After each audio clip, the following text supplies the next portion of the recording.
Paper paper हुआ था ना। आंसर की नहीं आई, मैं आ गया पूरा।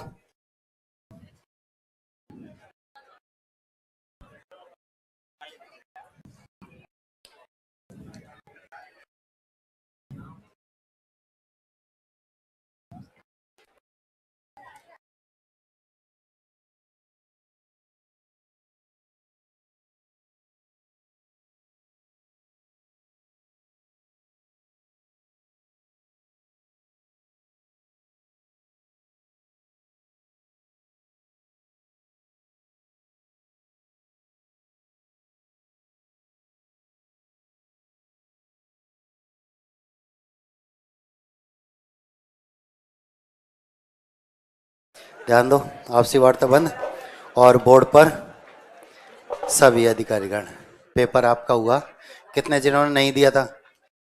पेपर नहीं दिया जिन्होंने 4 5 7 8 है, कोई बात नहीं, कोई बात नहीं, ऐसे परोपकारी पाए जाते हैं, है ना।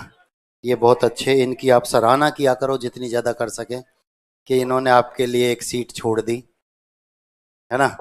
क्योंकि हिंदी में कहावत है, कपूत के पग तो पालने में ही दिख जाए। जब यही नहीं पहुंच पाए, वहां कैसे पहुंचे, है ना। और जिनके पास पेपर नहीं, वो पड़ोस में देखो, पेपर जब तक हल नहीं होता तब तक तो लाना ही होता है ना। ठीक है, मिलाते हुए चलेंगे। और मैं सबकी व्याख्या कर रहा हूँ, कहाँ क्या क्या गड़बड़ हुई थी। एक ही बिंदु का जब पेपर है तो हमारी स्थिति क्या है। ये 2 3 थानेदार,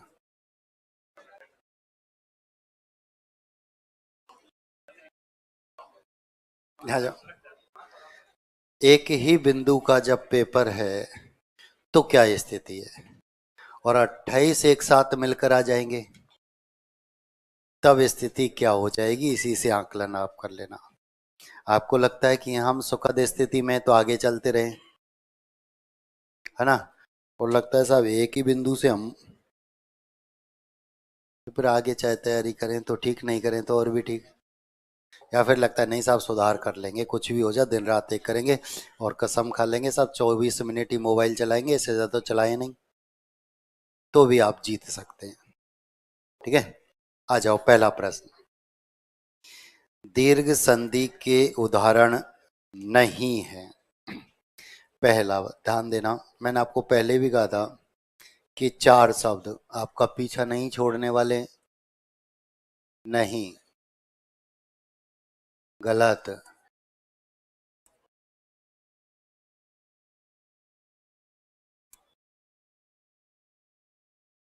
ये याद रखना। अब इसमें प्रश्न है दीर्घ संधि के उदाहरण, अब नहीं पढ़ते ही नहीं, और दीर्घ संधि के उदाहरण देखते हैं और एग्जाम हॉल से बाहर निकलते हैं तो फिर गलती का एहसास होता है कि नहीं पूछा था।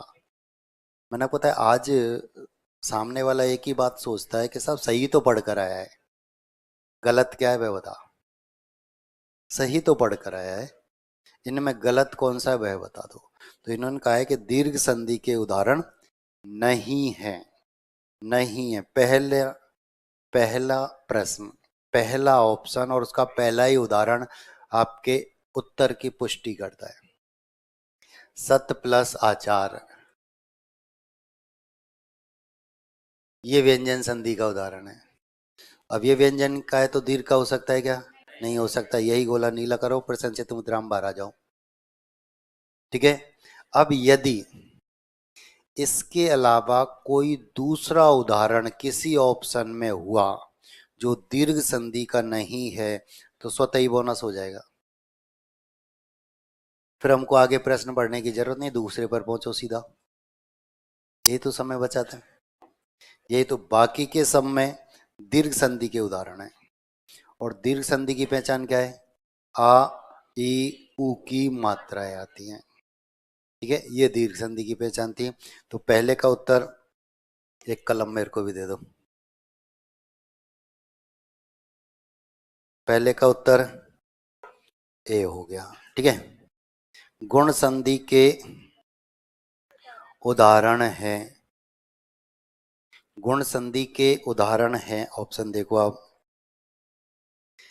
देवर्षि, परोपकार, अंत्योदय। पहला ऑप्शन आया है इसमें अंत्याक्षरी, तो अंत्य प्लस अक्षरी दीर्घ संधि का उदाहरण है। तीसरा ऑप्शन देखो आप, सदैव, वृद्धि संधि का उदाहरण है। ठीक है, वृद्धि संधि। चौथा ऑप्शन देखो आप, अत्यंत, अति प्लस अंत, यर्ण संधि है। ठीक है, तो इनमें तीन ऑप्शन में एक एक गड़बड़ है। और दूसरा जो ऑप्शन है आपका बी, इसमें तीन उदाहरण गुण संधि के। अब गुण संधि की पहचान क्या है? ए ओ की मात्रा या फिर आधार है आता है। और मैंने आपसे कहा था कि नियम याद रहते हैं तो बहुत अच्छी बात, नहीं रहते हैं तो और भी अच्छी बात है, लेकिन पहचान याद होना अनिवार्य है। अब ये पहचान के उदाहरण है, और एक नहीं, एक ही उदाहरण में पूछा जाए ऐसे आते हैं, तीन तीन चार चार एक ही ऑप्शन में आते हैं एक साथ। और अब प्रचलन में पिछले पेपर आप उठाकर देखना, उसमें आपको ये स्थिति मिलेगी खूब, एक ही ऑप्शन में तीन तीन चार चार उदाहरण होते हैं। यानी पहले एक उदाहरण में हमको एक प्रश्न मिलता था, अब 16 उदाहरण आ जाते हैं एक में, एक ही प्रश्न में। वृद्धि संधि के उदाहरण हैं। अब वृद्धि संधि की पहचान क्या है? आई और औ की मात्राएं आती हैं। अब देखो क्या है, सी, सी में आई और औ की मात्राएं हैं, बाकी के सब में गड़बड़ है। पहला उदाहरण देखेंगे योगेश, गुण संधि का उदाहरण है। ठीक है, बी देखेंगे दिनेश, गुण संधि का उदाहरण है। सी देखें, डी देखेंगे रमेश, गुण संधि का उदाहरण है। तो उत्तर क्या हुआ आपका? डी, सी। और पहचान क्या थी? आई और औ की मात्राएं आती है, मैंने कहा दो चोटी नजर आती हैं। ठीक है, चौथा, यर्ण संधि के उदाहरण हैं। ए, स्वागत, स्वल्प, अत्यंत, बाकी के सब में गड़बड़ है। दूसरा ऑप्शन देखो आप, स्वेच्छा, स्व प्लस इच्छा, गुण संधि का उदाहरण है। तीसरा देखो अंत्य प्लस उदय, गुण संधि का उदाहरण है। डी देखो अंत्याक्षरी, अंत्य प्लस अक्षरी दीर्घ संधि का उदाहरण है। उसने पूछा है यर्ण संधि का, तो आपका उत्तर हो जाएगा ए, चौथे का ए। अयादि संधि के उदाहरण हैं। ए, अयादि संधि की पहचान क्या है? यह या वह तो आते हैं, लेकिन इनसे पहले आधा वर्ण नहीं आता। यह या वह तो आते हैं, लेकिन इनसे पहले कोई भी आधा वर्ण नहीं आता है। अब देखो पहले ऑप्शन में कोई भी आधा वर्ण नहीं है, बाकी के सब में कोई ना कोई वर्ण आधा दे रखा है। बी में व्यास, डी में वह, सी में वह। ठीक है, तो ये यर्ण संधि के हैं। यर्ण संधि की पहचान, यह वह से पहले आधा वर्ण आता है। अयादि संधि की पहचान, यह या वह तो आते हैं, लेकिन इनसे पहले आधा वर्ण नहीं आता है। छठा प्रश्न, संधि रहित पद जिसमें कोई भी संधि नहीं है, रमाकांत। ये सामासिक पद है। रमा बोलते हैं लक्ष्मी को, कांत बोलते हैं पति को। अब लक्ष्मी का पति है जो वह विष्णु, बहुब्री समास का उदाहरण है, इसमें कोई संधि नहीं है। बाकी के सब संधि के उदाहरण, गुण संधि का उदाहरण पुरुषोत्तम, रामेश्वर, गुण संधि का उदाहरण भवन, अयादि संधि का उदाहरण। प्रश्न क्या है? संधि रहित पद जिसमें संधि नहीं है ऐसा। अगला, किस शब्द में संधि और समास दोनों हैं? पुरुषोत्तम, पुरुषों में उत्तम, समास का भी। अब हमने समास भी पढ़ लिए तो हमारे समझ में भी आ गया। ठीक है, नहीं पढ़ते तो भी मैंने समास तो बताया था उस समय, इसलिए मैंने लिखा, कोष्टक में लिखा, तो चलो कि बाद में ये सब काम आ जाएंगे। रमाकांत, आय और भवन। रमाकांत जो है सामासिक पद है, कोई संधि नहीं है। आय जो है संदिग्ध पद है, कोई समास नहीं है। भवन संदिग्ध पद है और कोई समास नहीं है। ठीक है, लेकिन पुरुषोत्तम में संधि भी है, गुण संधि का उदाहरण है, और अधिकरण तत्पुरुष समास का उदाहरण। आठवां, व्यंजन संधि के उदाहरण हैं। दिगंबर, उन्नति, संसार। दिगंबर, उन्नति, संसार, ए जो पहले नंबर पर दे रखे हैं। दूसरे की बात करते हैं, अति प्लस आचार, यर्ण संधि का उदाहरण है। पृथ्वी प्लस एक, यर्ण संधि का उदाहरण है। भू प्लस ऊर्ध्व, दीर्घ संधि का उदाहरण है। ठीक है, तो उत्तर हो जाएगा आपका ए। विसर्ग संधि के उदाहरण हैं निराशा, दुर्जन, मनोज। निराशा, दुर्जन, मनोज। बाकी के सब में देखो, बी में दिनेश गुण संधि में गया, सी में नरेश गुण संधि में गया और डी में महेश गुण संधि में गया। ठीक है, 10वें प्रश्न में आओ। रामायण, राम प्लस अयन, रामायण। आपका उत्तर है सी। ठीक है, रे की वजह से नयने में परिवर्तित हुआ, ए और ए मिलकर आ बन गया, ए और ए मिलकर आ बना, लेकिन रे की वजह से नयने में परिवर्तित हो गया। तो पहले इसमें दीर्घ संधि होती है, फिर इसमें व्यंजन संधि होती है, इसलिए कभी भी इसमें संधि का नाम नहीं पूछा जाता है। यहाँ जोड़ना तोड़ना, जोड़ना तोड़ना यही पूछा जाता है, या तो संधि पूछी जाती है या फिर विच्छेद पूछा जाता है। ठीक है, तो उत्तर है आपका सी, साधु प्लस ई। साध्वी कौन सी संधि है? यर्ण संधि। कौन सी संधि? यर्ण संधि। साधु का अंतिम वर्ण क्या है?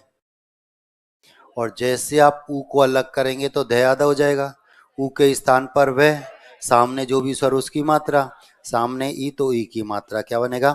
साध्वी। उत्तर है ए। सखी प्लस आगमन, उत्तर है बी। अब देखो कौन सी संधि है? यर्ण संधि है। सखी का अंतिम वर्ण क्या है? ई। ई हटाते ही ख आधा हो गया और ई के स्थान पर लिख दिया यह। अब सामने जो भी स्वर है उसकी मात्रा, सामने स्वर क्या है? तो आ की मात्रा, पद बना सख्यागमन। ठीक है, ये मैंने बताया भी था आपको, यदि बिंदी हो जाती तो संख्या प्लस आगमन। ठीक है, न्यून, नी प्लस ऊन, पहला जो लिखा हुआ है पहला, नी प्लस ऊन न्यून, कौन सी संधि है? यर्ण संधि है। कौन सी संधि है? तो हमें संधि का भी नाम पता होना चाहिए। ठीक है, स्वागत, सु प्लस आगत, ए पहले नंबर पर दे रखा है, यर्ण संधि का उदाहरण है। मातृपदेश, मातृ प्लस उपदेश, सी तीसरे नंबर पर यर्ण संधि का उदाहरण है, यर्ण संधि का उदाहरण है। गायन, गई प्लस अन, ए पहले नंबर पर अयादि संधि का उदाहरण है। अयादि संधि की पहचान, यह या वह तो आते हैं लेकिन इनसे पहले आधा वर्ण नहीं आता है। अन्वेषण, कोई नहीं, कोई नहीं।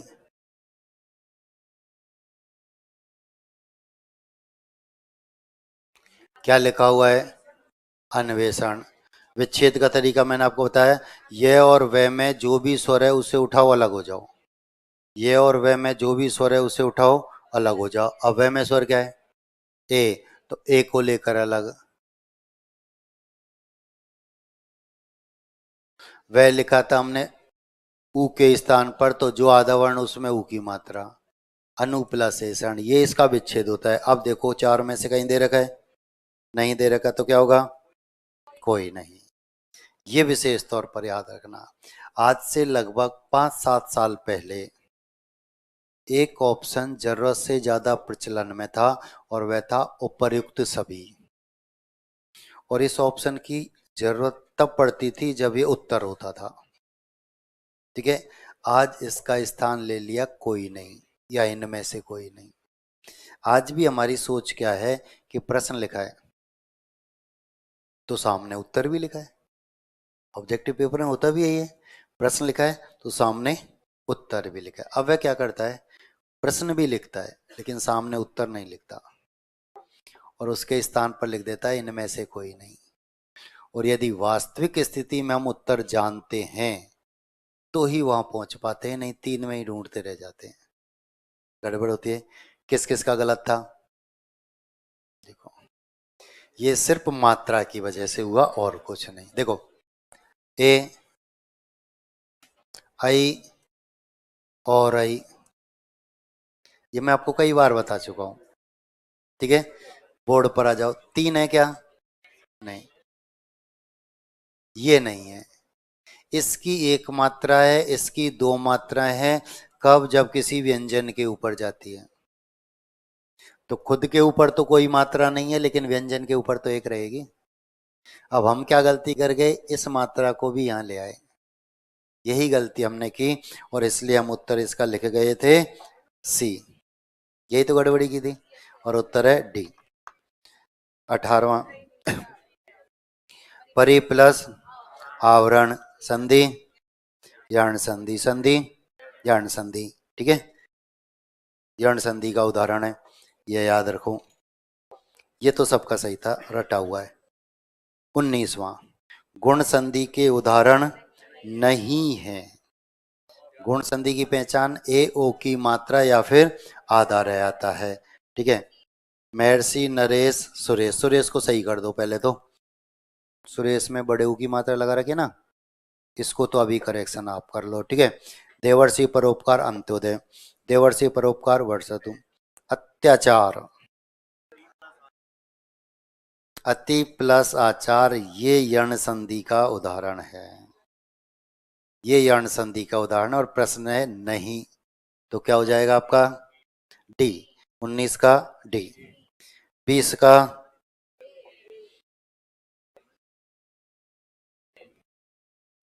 20 का ए।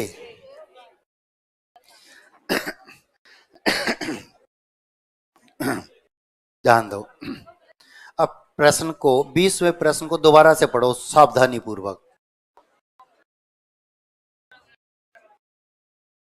अब सही हो गया,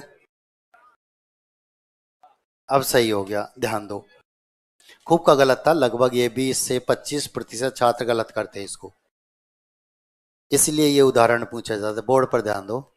देखो, कोई प्रश्न है जिसमें 15-20 शब्द लिखे हुए हैं, कोई भी प्रश्न है पूरी पंक्ति है, 15-20 शब्द उसमें हैं। जल्दी जल्दी में हम किसी शब्द को गलत पढ़ सकते हैं, क्योंकि 15-20 शब्द थे, किसी एक को हमने गलती से गलत पढ़ लिया, हो सकता है यहां पूरे प्रश्न में ही एक शब्द है और उसे आप गलत पढ़ रहे हैं तो गड़बड़ है। ये उच्चारण नहीं है, उच्चावरण, उच्च प्लस आवरण। यदि ये उच्चारण होता तो उत प्लस चारण, फिर आप व्यंजन संधि में पहुंच जाते, अभी दीर्घ संधि में उच्च प्लस आवरण। ठीक है, उत्तर है आपका ए 20वें का।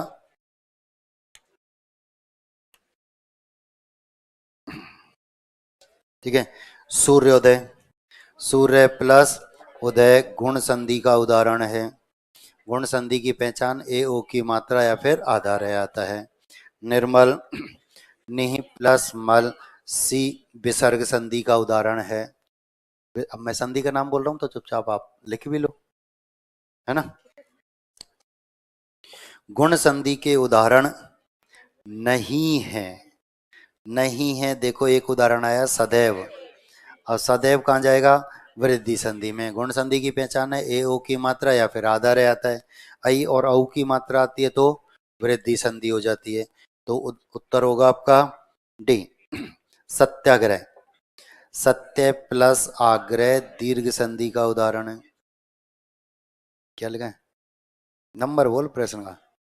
जलोर्मी तो सही लिखा है, जल प्लस उर्मी सही तो लिखा है? कहाँ लिखा, जलोर्मी। अच्छा, रे जो है ये मैं के ऊपर पहुंचा दो। ठीक है, जलोर्मी जो लिखा है 20वें का उत्तर, 23वें का ऑप्शन। ठीक है, जलोर्मी। आ जाओ, सत्याग्रह दीर्घ संधि। वार्तालाप, वार्ता प्लस आलाप सी दीर्घ संधि। वार्ता प्लस आलाप सी है दीर्घ संधि। अभिष्ट, अभि प्लस इष्ट दीर्घ संधि सी। ठीक है, निरोग, नि प्लस रोग डी विसर्ग संधि। 27वां विसर्ग संधि।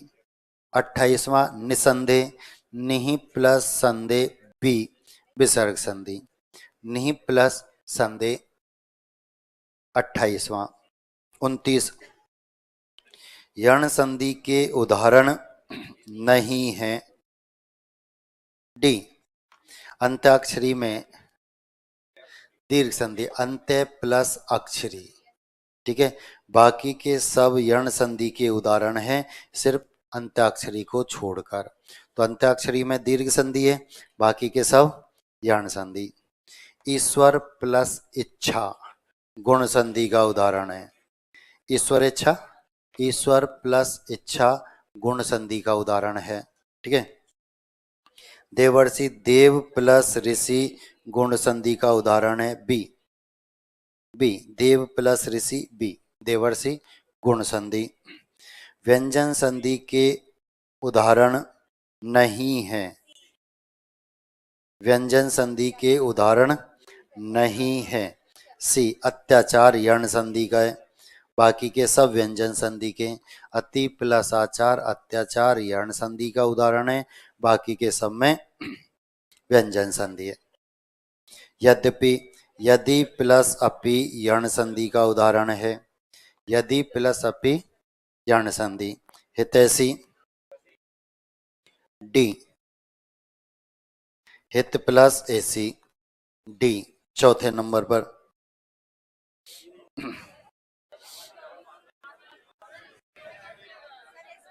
पहले तो डी वाले हाथ खड़ा करो जिन्होंने डी किया था, ये तो सही है।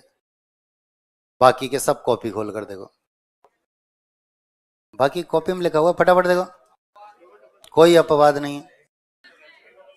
कॉपी खोलो, फटाफट लिखा हुआ है आपके पास।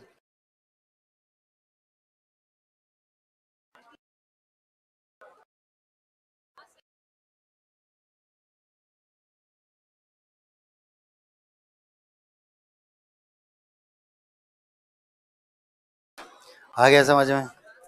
उत्तर पद का प्रथम वर्ण हटाओ, दीर्घ मात्रा लगाओ। ए हटाएंगे आई की मात्रा, ए हटाएंगे आई की मात्रा, यही तो है। हित प्लस एसी,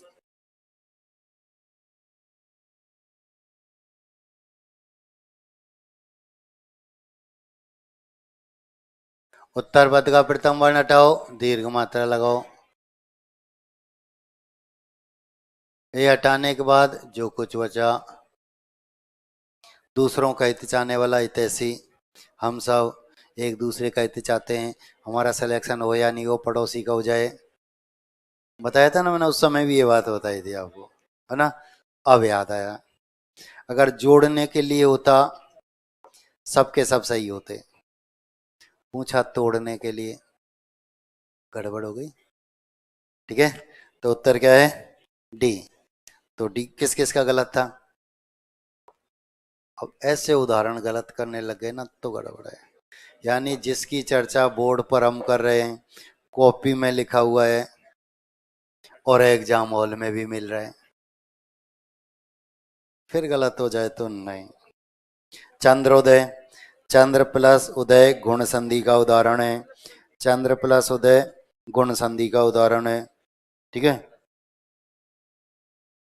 36 यशोदा, कोई नहीं।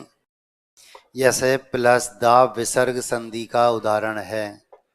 यश प्लस दा कौन सी संधि है? ऑप्शन में विसर्ग है क्या? तो उत्तर क्या होगा? कोई नहीं। जगन्नाथ, जगत प्लस नाथ व्यंजन संधि का उदाहरण है। जगत प्लस नाथ व्यंजन संधि का उदाहरण है। ठीक है। वृद्धि संधि के उदाहरण नहीं है। अब वृद्धि संधि की पहचान क्या है? आई और औ की मात्रा, दो चोटी नजर आती है। अब एक ऑप्शन ऐसा भी है जिसमें एक में दो चोटी नहीं है, और वो क्या है? गजेंद्र, बी गजेंद्र गुण संधि का उदाहरण है। बाकी के सब में वृद्धि संधि है। अब्द, अप प्लस द व्यंजन संधि का उदाहरण है। अप प्लस द, अब्द बोलते हैं बादल को, अब्द बोलते हैं वर्ष को। ठीक है। और व्यंजन संधि का उदाहरण है। मातृ प्लस आनंद मात्रानंद यण संधि का उदाहरण है। मातृ प्लस आनंद मात्रान यण संधि। किस पद में संधि और समास दोनों हैं? पंचानन। किसी भी पद में आनंद जोड़ता है तो बहुब्रीहि समास का उदाहरण होता है, और दीर्घ संधि का उदाहरण है। बहुब्रीहि समास का है, दीर्घ संधि का है, तो दोनों का है। ठीक है। बाकी के सब में सामासिक पद हैं, कोई संधि नहीं है। बाकी के सब में कोई संधि नहीं है, सब सामासिक पद हैं। ठीक है। अति प्लस ऐश्वर्य अत्यैश्वर्य यण संधि है। 42 अति प्लस ऐश्वर्य यण संधि। तपोवन, तपह प्लस वन विसर्ग संधि 43C, 43C। 44 अयादि संधि के उदाहरण नहीं है। अब नहीं है का मतलब कोई ना कोई वर्ण आधा बैठा है। अब आधा कहाँ बैठा है? डी में। वह यण संधि का उदाहरण है। बाकी के सब में ये और वह है, लेकिन इनसे पहले कोई आधा वर्ण नहीं है, तो बाकी के सब किसके उदाहरण हो गए? यण संधि के, अयादि संधि के। ठीक है। और चौथे ऑप्शन में एक दे रखा है वह यण संधि का। तद्रूप, तत् प्लस रूप, तत् प्लस रूप व्यंजन संधि 45 व्यंजन संधि। दीर्घ संधि का उदाहरण दैत्यारी, दैत्य प्लस हरि दीर्घ संधि का उदाहरण है। महर्षि में गुण संधि, महर्षि को सही लिख दो एक बार तो, रे लगा दो ऊपर। ठीक है, महर्षि। स्वागत यण संधि, सु प्लस आगत, सूर्य प्लस उदय गुण संधि। प्रश्न पूछा है दीर्घ संधि का, तो उत्तर क्या होगा? दैत्यारी। संधि की दृष्टि से अशुद्ध शब्द तत् प्लस उपरांत, तदुपरांत होता है, तदोपरांत नहीं होता। ठीक है, ये मैंने आपको बताया भी था। तत् प्लस उपरांत, नींव बेचे थे एक के तीन, तय का तीसरा होता है दय, और ऊ से हो जाता है पूरा। अब हम क्या गलती कर जाते हैं? ओ की मात्रा लगा देते हैं और तदोपरांत बना देते हैं, तो तत् प्लस उपरांत। ठीक है, बाकी के सब सही है। तथा प्लस एव वृद्धि संधि, तथा प्लस अपि दीर्घ संधि, और तत् प्लस आकार व्यंजन संधि। ठीक है। महार्णव, महा प्लस अर्णव दीर्घ संधि, दीर्घ संधि। महार्णव किसे कहते हैं? महासागर को। अर्णव बोलते हैं सागर को। दीर्घ संधि का उदाहरण है, कर्मधारय समास का उदाहरण है। विसर्ग संधि के उदाहरण नहीं है। ठीक है, नहीं है तो डी में आ जाओ महेश। महेश गुण संधि का है, महेश गुण संधि का है, बाकी के सब विसर्ग संधि के उदाहरण है। ठीक है, महा प्लस ईस महेश गुण संधि। साश्चर्य, से प्लस आश्चर्य दीर्घ संधि है।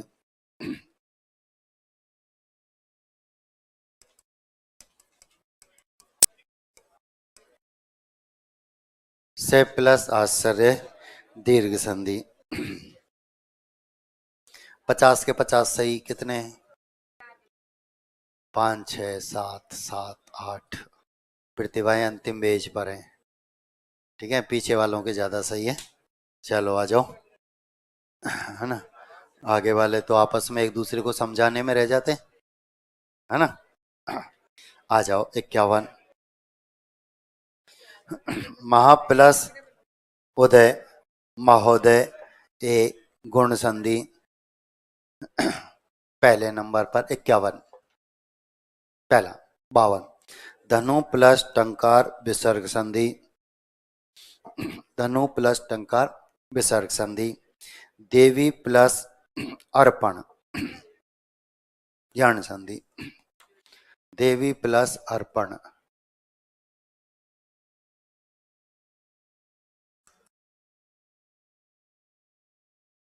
ठीक है, यण संधि का उदाहरण है। किस समूह के सभी शब्द, ठीक है, संधि रहित? इसका उत्तर है तो बी। ठीक है, बाकी के सब में कोई ना कोई संधि युक्त पद है। ठीक है, तो उत्तर है आपका बी। डबल है तो छोड़ दे, कोई बात नहीं, पर अभी के लिए तो आप लगा सकते हैं। वीडियो में पूछा हुआ उदाहरण है। प्रति प्लस सेद प्रतिषेध, 54 का बी, 54 का बी। संस्कृत में एक सूत्र होता है इष्टु न इष्टु, उससे ये बना हुआ होता है। ठीक है, तो 54 का बी व्यंजन संधि। पर प्लस अक्ष परोक्ष ए, विसर्ग संधि। निम्नलिखित पदों में से किस पद में संधि और समास दोनों हैं? नीलाकाश कर्मधारय समास का उदाहरण है, दीर्घ संधि का उदाहरण है। बाकी के सब सामासिक पद हैं और कोई संधि नहीं है। नीलाकाश। उच्छिष्ट उत प्लस शिष्ट व्यंजन संधि सी।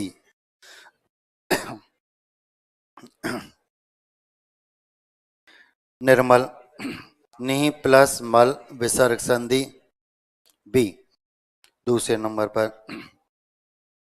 व्यंजन संधि का सही उदाहरण किस क्रम में है? सु प्लस उक्ति दीर्घ संधि, इत प्लस इच्छा गुण संधि, सु प्लस इच्छा गुण संधि, सम प्लस गठन व्यंजन संधि। डी किस क्रमांक में यण संधि नहीं है? महर्षि में गुण संधि है। महर्षि में गुण संधि, बाकी के सब यण संधि। गुण संधि का उदाहरण ब्रह्मर्षि।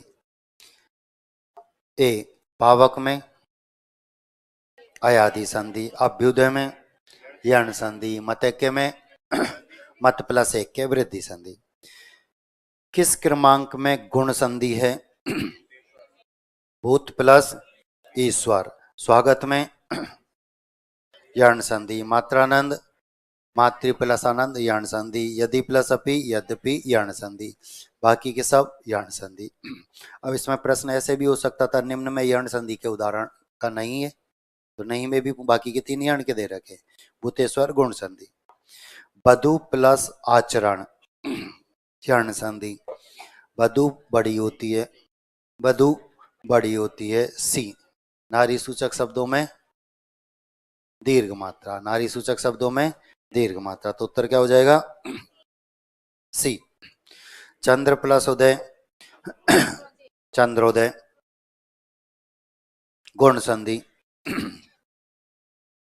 सप्तर्षि सप्त प्लस ऋषि गुण संधि सी तीसरे नंबर पर। सप्त प्लस ऋषि सी।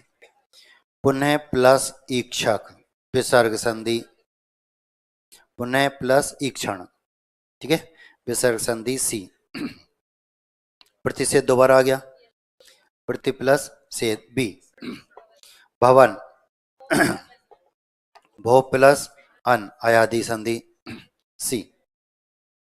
निम्नलिखित में से किस शब्द की संधि गलत है? सत प्लस मार्ग सन्मार्ग, सत प्लस गति सदगति, सत प्लस चित्र सचित्र, सत प्लस शास्त्र। डी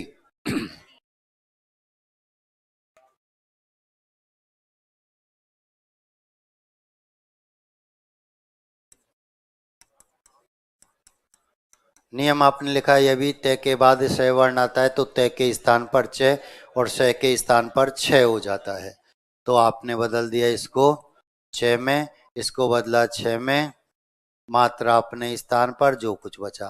मैंने आपको बताया जूनियर अकाउंटेंट में भी ये उदाहरण पूछा गया था, जेएलओ में भी ये उदाहरण पूछा गया था, ठीक है। उत्तर हो जाएगा आपका डी चौथे नंबर पर। 70 संधि विच्छेद गलत है। पित्रोपदेश,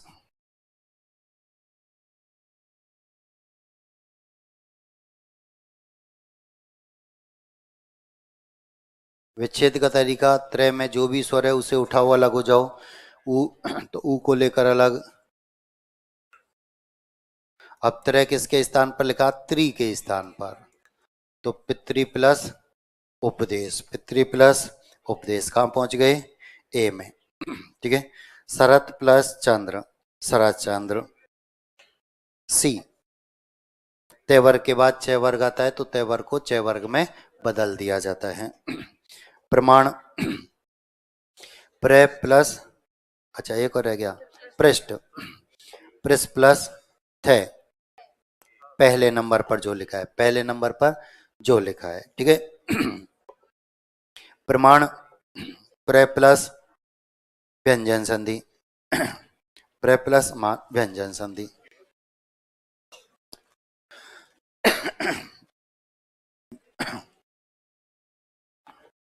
निम्नलिखित में से किस शब्द का संधि विच्छेद गलत है?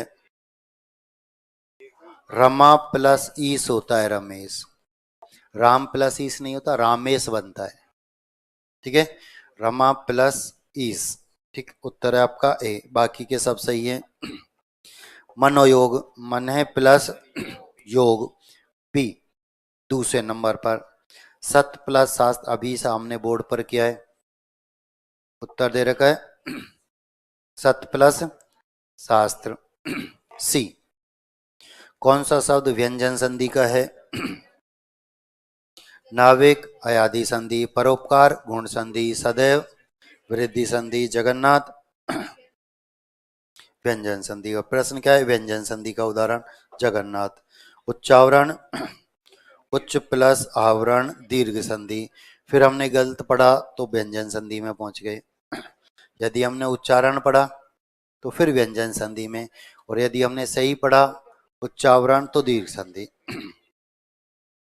गुण संधि का उदाहरण महोत्सव, महा प्लस औषधि वृद्धि संधि, अनु प्लस ऐसण यण संधि, गई प्लस अन अयाति संधि।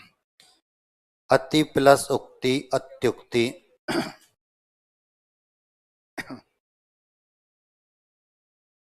अति प्लस उक्ति ये लिखा हुआ है। अति का अंतिम वर्ण है ई अठाते ही तय आधा और ई के स्थान पर ही है।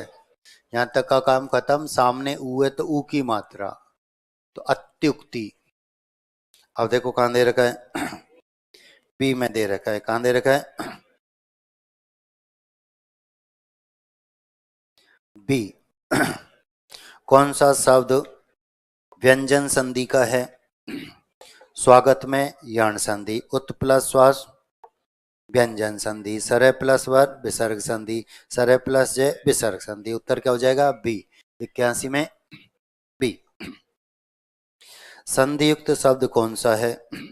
गति प्लस अवरोध, गत्यावरोध गलत है, ए हट जाता तो सही हो जाता।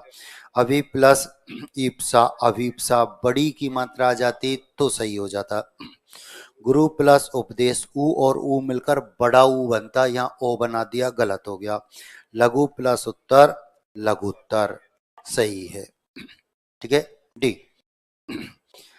संधि विच्छेद का उदाहरण, सही संधि विच्छेद, तथा प्लस एव, यदि ए छोटा होता तो सही होता। सु प्लस अच्छ होता तो सही होता। महा प्लस ऋषि सही है, और अनु प्लस ऐसण ए छोटा होता तो सही हो जाता है। ठीक है, उत्तर क्या है? सी। उपर्युक्त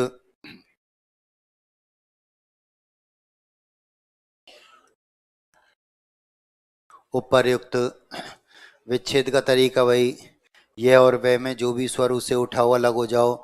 यह में स्वर क्या है? ऊ, तो ऊ को लेकर अलग। यह किसके स्थान पर लिखा था? ई के स्थान पर, तो जो आधा वर्ण उसमें ई की मात्रा। ऊपरी प्लस उक्त कहां दे रखा है? ए में दे रखा है, तो ए सही है। किस शब्द में गलत संधि विच्छेद हुआ है? सट प्लस आनंद, ये होता है सट प्लस आनंद सड़ानंद। ठीक है, बाकी के सब सही है।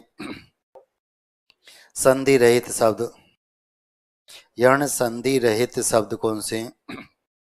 अनुप्लसिति यण संधि, क्या दे रखा है? हाँ, बी में सड़ानंद दे रखा है, व्यंजन संधि का है।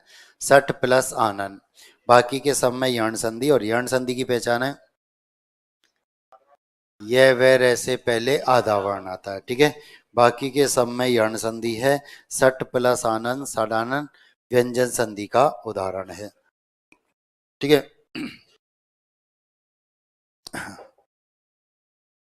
किस विकल्प में सही संधि नहीं हुई है? योगी प्लस ईस योगीस होता है, यहां लिख दिया योगेश, ये गलत हो गया। सठ प्लस आनंद सड़ानंद सही है। नब प्लस ओढ़ा नवोढ़ा सही है। नवोढ़ा में बिंदी लगा देना नीचे दोनों जगह। ठीक है, और वर्षा प्लस ऋतु वर्षा ऋतु सही है। किस शब्द की संधि सही नहीं है? स्त्री प्लस उचित, ये लिखा रखा है ना, स्त्री प्लस उचित। स्त्री का अंतिम वर्ण क्या है? ई। ई हटाते ही त्र्यादा, ई के स्थान पर यह, सामने ऊ तो ऊ की मात्रा और जो कुछ बचा। ठीक है, तो यहां उत्तर हो जाएगा आपका ए, बाकी का सब सही। किस शब्द में संधि सही नहीं है? सत प्लस नारी सन्नारी होता है, बाकी के सब सही हैं। किस शब्द की संधि गलत है? नव प्लस ऊड़ा नवोड़ा होता है, एक मात्रा आएगी। ठीक है, बाकी के सब सही हैं। परम प्लस उत्सव गुण संधि का उदाहरण है। पुनः प्लस जन्म विसर्ग संधि का उदाहरण है। अभि प्लस उदय यण संधि का उदाहरण है। पुरः पुरस प्लस कृत, कहाँ गया सी, पुरस्कृत सी सही है, विसर्ग संधि का उदाहरण है। अति प्लस आचार अत्याचार यण संधि का उदाहरण है, बी में लिखा हुआ है। वेद प्लस उक्त वेदोक्त, ए में लिखा है, गुण संधि का उदाहरण है। कौन सा संधि शब्द गलत है? अभी प्लस इष्ट बड़ी मात्रा आएगी, अभिष्ट हो जाएगा सी, बाकी के सब सही हैं। निर्लेप नि प्लस लेप, बी विसर्ग संधि का उदाहरण है। नि प्लस स्थुर निस्थुर, सी व्यंजन संधि का उदाहरण है। महा प्लस औषधम, ए वृद्धि संधि का उदाहरण है। ठीक है, अब ध्यान दो, चलो बेटा अब क्या करना है, पहले बोर्ड पर आओ। देखो ध्यान से सुनो, गड़बड़ी करो। आपके जितने सही है, आपके जितने सही है उनको 3 से गुणा करो। आपके कॉपी इस पेपर पे ही जहां जगह आपको दिखे, जितने भी सही हैं उनको आप 3 से गुणा कर दो। जैसे आपके 100 में से 80 सही हैं तो आपने गुणा किया 3 से। ठीक है, आपके जितने गलत हैं उसको 1 से गुणा कर दो। आपने 10 गलत किए, ठीक है, आपने 10 किए ही नहीं। नकारात्मक अंकन होता है, नेगेटिव मार्किंग होती है 1/3, ये याद रखना। ठीक है, नेगेटिव मार्किंग होती है। तो हमने 100 में से 90 प्रश्न किए हैं, जिनमें 80 तो हमारे हो गए सही और 10 हो गए गलत। तो जो हमने नहीं किए उनमें हमारा ना तो प्लस होता है ना माइनस होता है, वो अपने स्थान पर यथावत रहते हैं। तो हमने 90 ही प्रश्न किए, ये हो गए सही, तो इनको 3 से, एक प्रश्न 3 अंक का है, हमने ये माना है। ठीक है, यानी 300 नंबर का ये आपका एक पेपर है। तो 3 से गुणा किया तो ये हमारे अंक आ गए, पर हम इतने गलत करके आ गए। और नकारात्मक 1/3 होता है, तो 10 कम कर दिए, हमारा टोटल क्या हुआ? फटाफट करो, देखो कर लिया। आ जाओ अब 250 प्लस, 250 प्लस, हाँ खूब हैं। ये फिजिकल की तैयारी आज से ही शुरू कर सकते हैं। ठीक है, वहां भी नहीं रुकेंगे पेपर में, 100%। ठीक है, 230 प्लस, 230 से 250 के बीच में जो है, और 200 प्लस, 200 प्लस में भी कम है, और 200 माइनस, 200 माइनस 4-5 ही है, बाकी के सबके ध्यान दो। अगर आप 200 से कम अंक रखते हैं, या तो गांव लौट जाओ या जरूरत से ज्यादा मेहनत शुरू कर दो। ठीक है, और उसका एक ही तरीका है कि mobile mobile mobile, 24 minute 24 minute 24 minute काम में लेना है। 24 घंटे में 24 मिनट, जिसमें घर वालों से कुशल क्षेम पूछो या कोई और आपका प्रिय है उससे कुशल क्षेम पूछो और फिर स्विच ऑफ कर कर बंद कर दो कि अगले दिन इसी समय फिर मुलाकात होगी। ठीक है, और फिर अपने कार्य में लग जाओ। कहते ना सब समय नहीं मिलता। मोबाइल 24 मिनट काम में लेना शुरू करो, समय ही समय।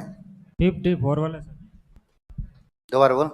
54 क्वेश्चन। 54 कहाँ गया है? प्रतिषेध, प्रति प्लस सेध एक सूत्र होता है संस्कृत में, इष्टु न इष्टु, जिसमें से का शय बनता है।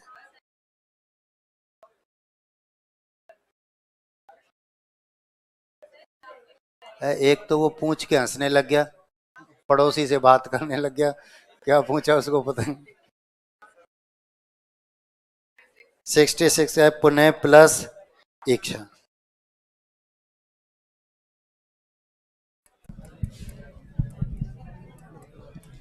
यही तो है। इसमें क्या है? क्या पुण्य वाले कहाँ बताए थे? अपवाद में बताया नहीं था क्या? पुनर्जन्म बताया था जैसे। ठीक है सर। 72 आपको मैंने बता रखा है, प्लस प्लस थे, अब इसको आप ऐसे कर दो, ये लो। अब समझ में आ गया?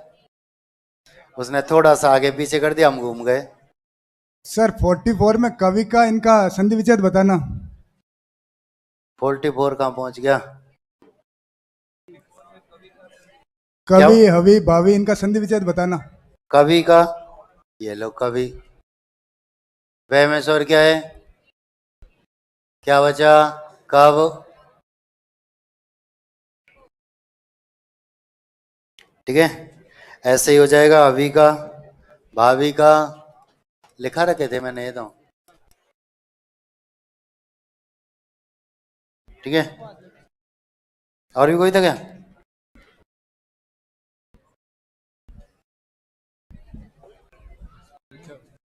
हाँ?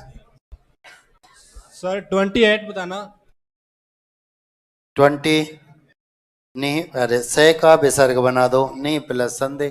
इसमें नियम कौन सा लगा सर? तीनों में से कोई सा भी से आता है विसर्ग में परिवर्तित कर देते हैं। ठीक है, और सर 72 में आपकी आपकी जो बुक है उसमें अलग नियम दिया हुआ है। 72 क्या कहता है? सर आपकी बुक है जो उसमें अलग नियम बताया हुआ है। तो नियम अलग हो सकता है, क्या फर्क पड़ता है? सर उस हिसाब से इसका होना चाहिए सी ऑप्शन। सी ऑप्शन होना चाहिए। आपकी बुक के हिसाब से। फिर मैं देखता हूँ, फिर बताता हूँ। उत्तर तो ये 72 में ए, जो नियम आपने लिखा था 9वें नंबर का, तो हो सकता है यहाँ भी। 147 क्या कहता है? हाँ कोई बात नहीं, ठीक है, ये गलत मिसप्रिंट हुआ है उसे, है ना। और कोई? 73वां क्या कहता है? प्रे प्लस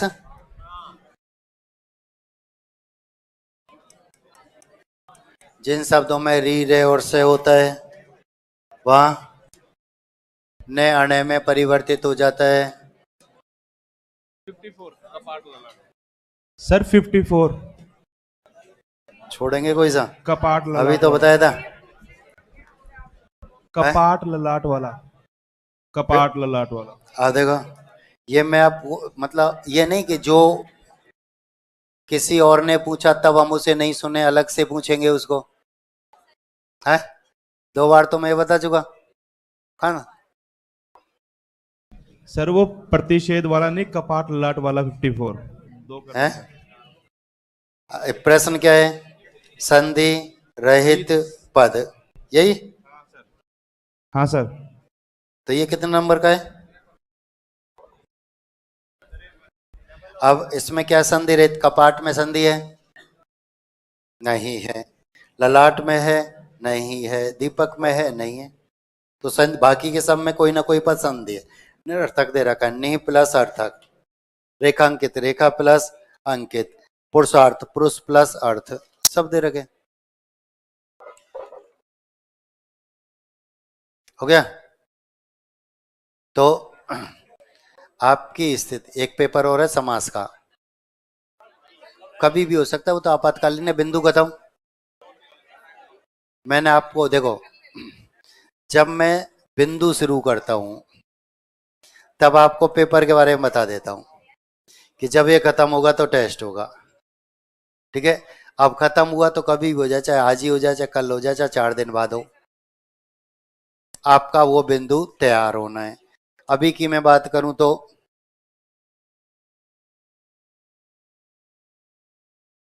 पहले तो हेडिंग डालो।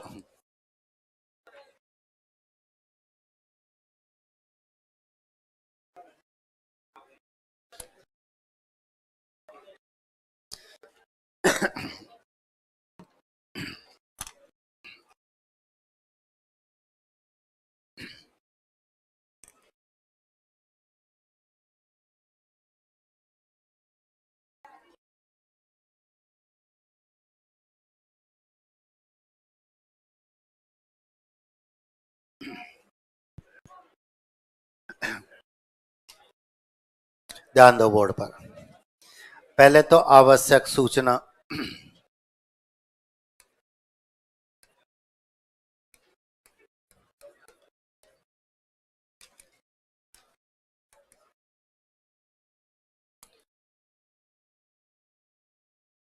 हिंदी में ये दौर जारी रहेगा, ठीक है, जब तक आपका पेपर नहीं हो जाता।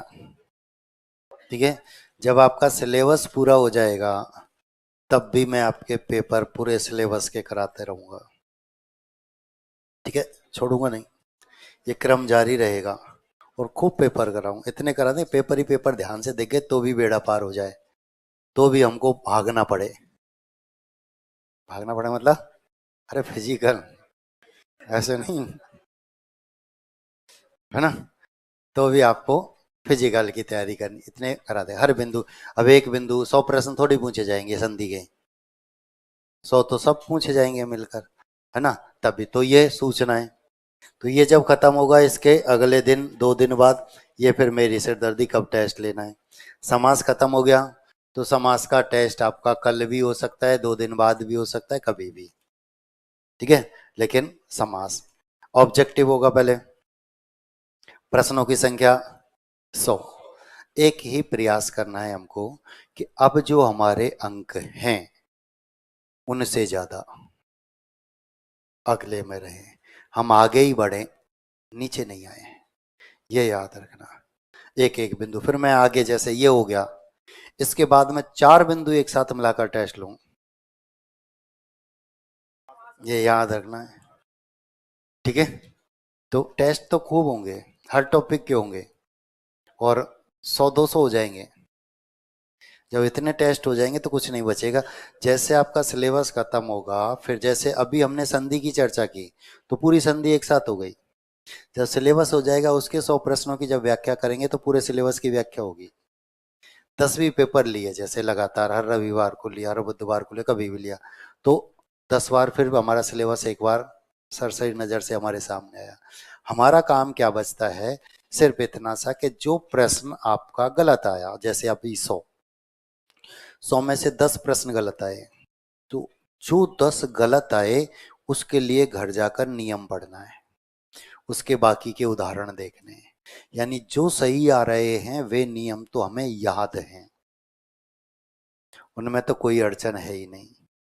ठीक है, जो याद, जो गलत हुए मतलब वो कहीं ना कहीं दिमाग से निकल गए थे, उनको देखो। अब यहीं संतुष्ट हो गए हम कि हाँ इसका उत्तर ये नहीं, ये है, पड़ोसी ने भी बता दिया ये है, तो वे यहीं तक याद है। यदि घर जाकर आपने उनके नियम और बाकी के उदाहरण देखे तो फिर वह अगली बार कभी पूछा जाता है तो गलत नहीं होता है। इसलिए आप उनके घर जाकर नियम उदाहरण दोबारा से देखेंगे। ठीक है, अब समास में कोशिश करना कि संधि से ज्यादा ही अंक है, तो हम इनको फिर पढ़ें, फिर पढ़ें और फिर पढ़ें। अभी आ जाओ उपसर्ग।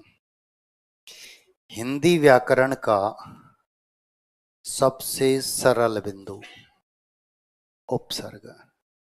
जितने भी प्रश्न पूछे जाते हैं सबके सही होते हैं, और जिसका गलत होता है वह संस्था का सहयोग करता रहता है, बार बार हर बार। उपसर्ग में कौन सा उपसर्ग है? उप। फर्स्ट ग्रेड स्कूल लेक्चरर में पूछा जा चुका है। अब बताओ किसी का गलत होगा क्या? उपसर्ग में उपसर्ग पूछा। मूल शब्द क्या है? सर्ग। सर्ग किसे कहते हैं? पाठ या अध्याय। आज हमारी पुस्तक में जैसे पाठ या अध्याय होता है, ठीक उसी प्रकार हमारे महाकाव्यों में सर्ग होते थे। प्रथम सर्ग, द्वितीय सर्ग, तृतीय सर्ग, भाग, खंड जिन्हें हम कहते हैं। ठीक है। पहली बार हमने इस बिंदु को पढ़ा था छठी क्लास में। पेन कॉपी बंद कर दो, कुछ नहीं लिखा, बंद कर दो, बोर्ड पर आ जाओ बस। दिमाग खोल के रखो, दोनों हाथ अगली मेज पर ले आओ और आसानी से, क्योंकि आप जानते हैं झुककर कुछ भी अर्जित किया जा सकता है। झुककर तो कुछ भी अर्जित किया, तो हम आगे की तरफ हैं। ये हम क्या करते हैं, मैंने बताया ना, पढ़ने का तरीका अंडर 90 डिग्री के कोण पर है। ये 90 डिग्री का कोण है, अंडर 90 यानी आप झुके हुए हैं तो पढ़ रहे हैं। और जैसे अधिक कोण पर पहुंचते हैं 90 प्लस, सीधा 180 डिग्री का कोण बनता है ना। फिर अधिकांश छात्र बिस्तर पे बैठ के पीछे तकिया लगाई, खुद नहीं झुके, पुस्तक कोई, है ना, ये होता है ना, नहीं झुको कर। इसलिए मैं कहता हूँ दोनों हाथ एकदम अगली मेज पर आ जाए, तब ये हमारा हम ये काम करता है। हम इसी को आराम देते हैं तब गड़बड़ हो जाती है। पीछे वाली मेज पर हमारा कोई अधिकार नहीं है, हम वहाँ पीठ लगा लेते हैं आराम से। बस एसी में बैठे हैं, परम सुख यही है। नौकरी लगे तो ठीक, नहीं लगे तो और भी ठीक। ऐसा क्या? नहीं, क्योंकि जिस पद के लिए आप जा रहे हैं वहाँ एसी तो क्या बीसी भी नहीं मिले, पता है ना आपको। आपको सिर्फ धूप में कहाँ दौड़ना पड़ेगा पता नहीं, रात में कब भागना पड़ेगा पता नहीं। ये आपकी जो नौकरी है वो बहुत अच्छी नौकरी है, इसमें लक्ष्मी जी बहुत है।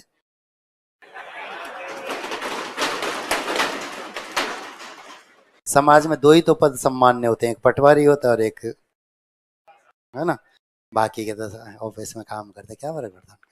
आओ दोबारा ध्यान दें। तो पहली बार हमने इसको कब पढ़ा था? छठी क्लास में। उपसर्ग किसे कहते हैं? फटाफट बोलो, आ गया समझ में? अब जो समझ में आया वह मैं आपको समझा देता हूँ। आपने तो किस्तों में समझा है ना, बाकी का मैं अब आपको समझा देता हूँ कि साहब आपने क्या मुझे बताया, ध्यान देना।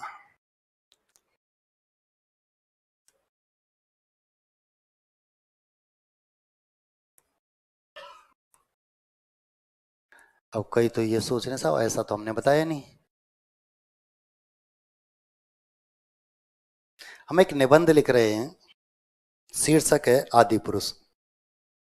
ठीक है, निबंध लिखा जा रहा है, शीर्षक है आदि पुरुष। उस निबंध में मैंने आपको एक पंक्ति लिखाई है, राम एक अच्छा लड़का है। फिर मैं आपसे कहता हूं आगे लिखिए। एक पंक्ति लिखाई मैंने, राम एक अच्छा लड़का है, फिर मैंने कहा आगे लिखिए। तो आप किधर लिखेंगे? इधर या इधर? किधर लिखेंगे? मतलब उपसर्ग इधर जुड़ते हैं। अभी आपने कहा कि शब्द के आगे जुड़ते हैं, तो मैं भी आपसे यही कह रहा हूं कि राम एक अच्छा लड़का है, आगे लिखिए। दोबारा ध्यान दो।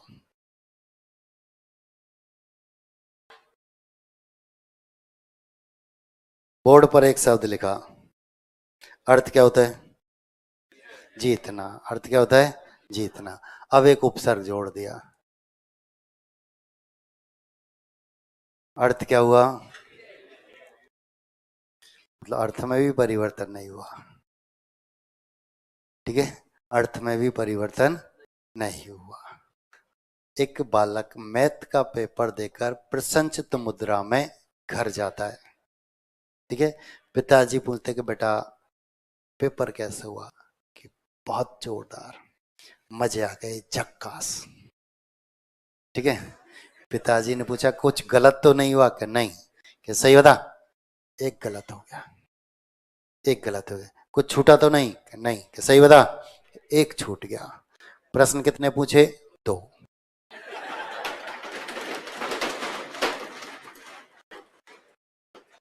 आपने मुझे 2 ही बातें बताई।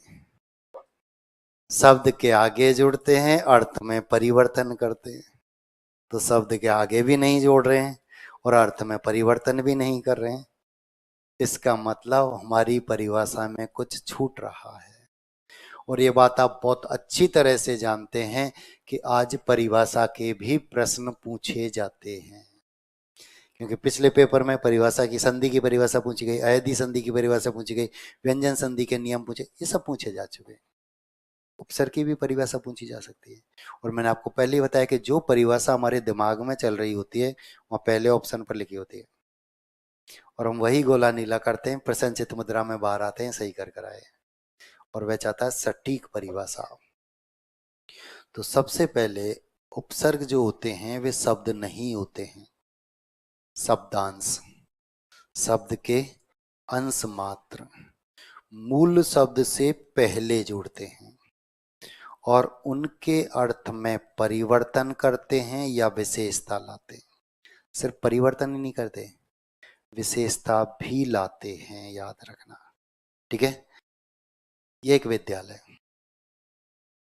विद्यालय में भी प्रार्थना स्थल, प्रार्थना स्थल पर बहुत शांतिपूर्ण तरीके से प्रार्थना चल रही है। सभी छात्र एक निश्चित क्रम से खड़े हुए, छोटा है फिर उससे बड़ा, फिर उससे बड़ा, फिर उससे बड़ा, और बहुत शांतिपूर्ण तरीके से प्रार्थना। एक लेट लतीफ छात्र, विलंब से आने वाला छात्र दौड़ता हुआ आता है और सबसे पहले पूरे की पूरे वातावरण को परिवर्तित करता है। पता नहीं किस क्रम का था, लेकिन सबसे पहले। क्या सबके साथ मिलकर प्रार्थना बोल पाएगा? दौड़ता हुआ है, हाँप रहा है, सबके साथ मिलकर बोल भी नहीं पाएगा। तो पूरा की पूरा वातावरण परिवर्तित हुआ। कुछ उपसर्ग ऐसे ही होते हैं जो मूल शब्द से पहले जुड़ते हैं और उसके अर्थ को पूर्णतः परिवर्तित कर देते हैं, बदल देते हैं। हमारे पास एक शब्द है जय, अर्थ होता है जीतना। एक उपसर्ग जोड़ दिया, अर्थ हो गया हारना। तो मूल शब्द से पहले जुड़ा, अर्थ में परिवर्तन किया। विशेषता कैसे लाते? वाद विवाद प्रतियोगिता चल रही है, 2 पक्ष बैठे हुए हैं। एक कहीं आकर अटक गया, कुछ नहीं बोल पाया। ठीक है। एक छात्र खड़ा होता है और तुरंत बोल देता है। उस समय तो इज्जत बचा ली, जैसे थे वैसे बरकरार रखा, कोई परिवर्तन नहीं होने दिया। यदि ये छात्र कुछ नहीं बोलता तो परिणाम 1 शून्य से आगे पीछे हो जाता। तो कुछ उपसर्ग ऐसे ही होते हैं जो मूल शब्द से पहले जुड़ते हैं, उनके अर्थ में कोई परिवर्तन नहीं करते, उल्टे विशेषता ही लाते हैं। और वे ये होते हैं। तो सिर्फ परिवर्तन ही नहीं करते, विशेषता भी लाते हैं। तो शब्दांश होते हैं, मूल शब्द से पहले जुड़ते हैं, उनके अर्थ में परिवर्तन करते हैं या फिर विशेषता ला देते हैं। ठीक है। हमारे पास एक शब्द है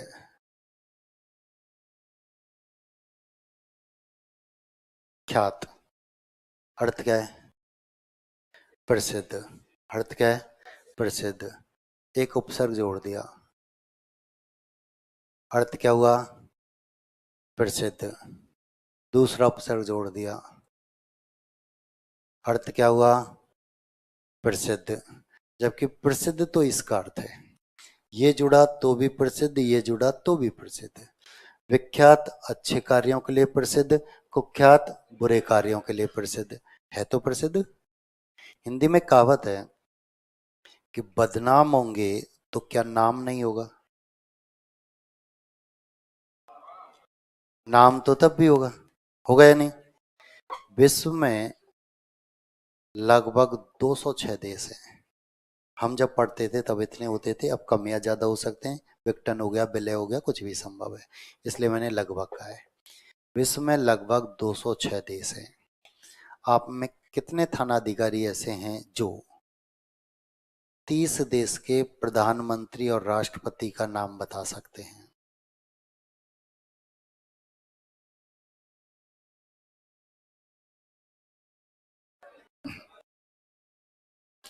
पड़ोसी को नहीं बताना। दोबारा। मैं सबसे प्रसिद्ध व्यक्ति की बात कर रहा हूं। देश में सबसे अधिक प्रसिद्ध यदि कोई होता है तो प्रधानमंत्री, राष्ट्रपति। मैं 206 की बात नहीं कर रहा हूं, 30। लादेन, लादेन कितने देश के लोग जानते थे? सब। कुख्यात था, बुरे कार्यों के लिए प्रसिद्ध था, इतना प्रसिद्ध कि विख्यात को भी पीछे छोड़ गया। हम देश के प्रधानमंत्री, राष्ट्रपति नहीं जान रहे, लेकिन लादेन को जान रहे हैं। तो बदनाम होंगे तो क्या नाम नहीं होगा? ज्यादा होगा। हम और आप बहुत अच्छी तरह से जानते हैं कि हमारी बदनामी हमसे पहले घर पहुंच जाती है। पहुंच जाती है नहीं? कि पिताजी के पैरागॉन की चप्पल तैयार रखी रहती है वहां पर, है ना? हाँ बेटा आ जा, ठीक है, ध्यान देना। तो उपसर्ग जो होते हैं शब्दांश होते हैं, मूल शब्द से पहले उनके अर्थ में परिवर्तन या फिर विशेषता ला देते। कितने भेद होते हैं उपसर्ग के? पहला होता है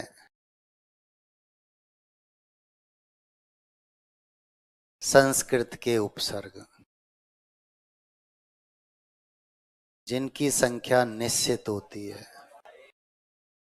दूसरा है हिंदी के उपसर्ग, कितने हैं नहीं पता। तीसरा विदेशी उपसर्ग, कितने हैं नहीं पता, कितने भी हो सकते हैं, ठीक है।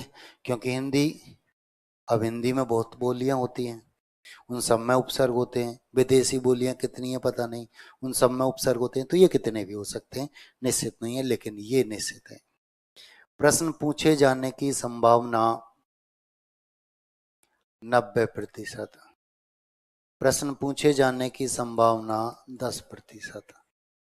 कोई भूला भटका प्रश्न कभी कभी यहाँ से पूछा जाता है, नहीं तो सब प्रश्न यहीं से पूछे जाते हैं। कारण, संस्कृत के जो उपसर्ग हैं वे संधि युक्त पद बनाते हैं। इन्हें अलग करने के लिए विच्छेद करना पड़ता है।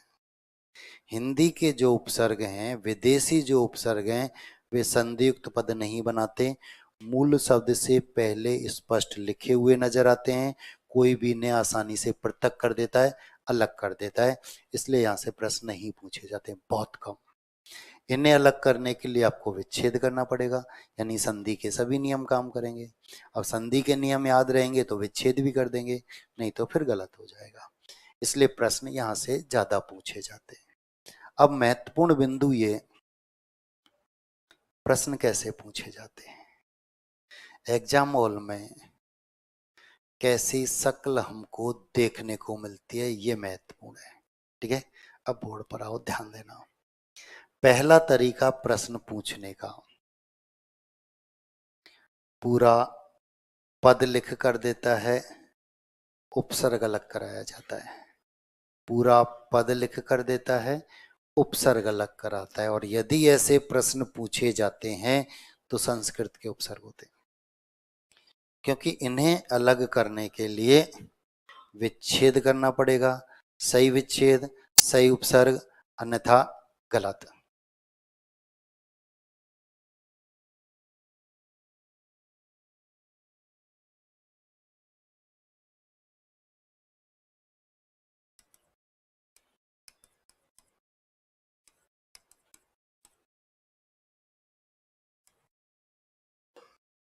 चार ऑप्शन आते हैं। अब हम सही विच्छेद करते हैं तो सही उत्तर पर होते हैं, अन्यथा गलत। ऑप्शन तो चार आएंगे, ए भी आएगा, अत भी आएगा, ति भी आएगा, अत्य भी आएगा। और चारों शकल हमको दिखाई दे रही हैं। पद में चारों शकल हमको दिखाई दे रही हैं। हम कर रहे हैं सही विच्छेद। हम कर रहे हैं सही विच्छेद तो सही उपसर्ग निकाल रहे हैं, अन्यथा गलत हो जाता है। ये पहला तरीका प्रश्न पूछने का कि पूरा पद लिख कर देता है और हमसे उपसर्ग अलग करवाया जाता है।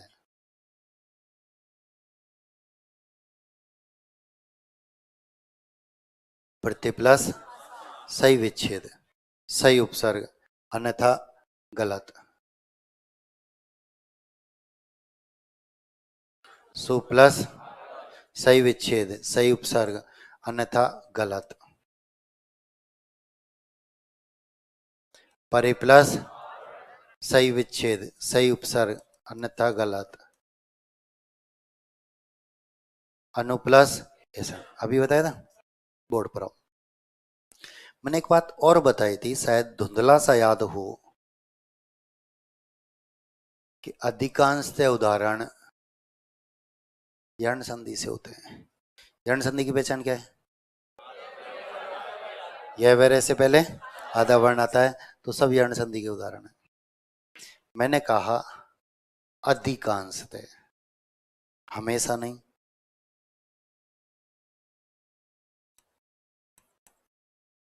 व्यंजन संधि से भी होते हैं, उत प्लस आर, सम प्लस आर, व्यंजन संधि से। लेकिन ज्यादातर जो उदाहरण होते हैं वे यर्ण संधि के ही हुआ करते हैं। तो पहला तरीका हमारे सामने आया प्रश्न पूछने का कि पूरा पद लिख कर दिया, उपसर्ग अलग करवाया। पूरा पद लिखा, उपसर्ग अलग करवाया। ठीक है। दूसरा तरीका प्रश्न पूछने का, जब वह प्रश्न हिंदी के उपसर्ग या विदेशी उपसर्ग से पूछता है, तब वह प्रश्न में लिख कर देता है। बोर्ड पर है ना, यही क्लास महत्वपूर्ण है बस, उसके बाद तो छठी क्लास की प्रक्रिया है। उपसर्ग लिखाऊंगा, अर्थ लिखाऊंगा, उदाहरण लिखाऊंगा, जो अब छठी क्लास से पढ़ते हुए आ रहे हैं। हमारी जानकारी में ये आ जाना चाहिए कि एग्जाम हॉल में कैसी कैसी शक्ल हमको देखने को मिल सकती है। ठीक है। दूसरा तरीका प्रश्न पूछने का, प्रश्न में लिख कर देता है कि निम्न में उपसर्ग रहित पद है। उपसर्ग रहित पद।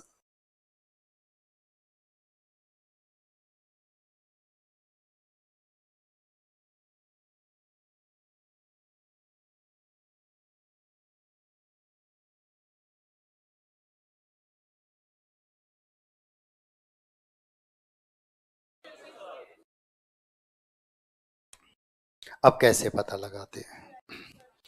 जो उपसर्ग है उसको हटा दो, जो भी उपसर्ग है तो को उपसर्ग है हटा दिया, और हम उपसर्ग को जब हटा देंगे तो हमारे पास क्या बचेगा?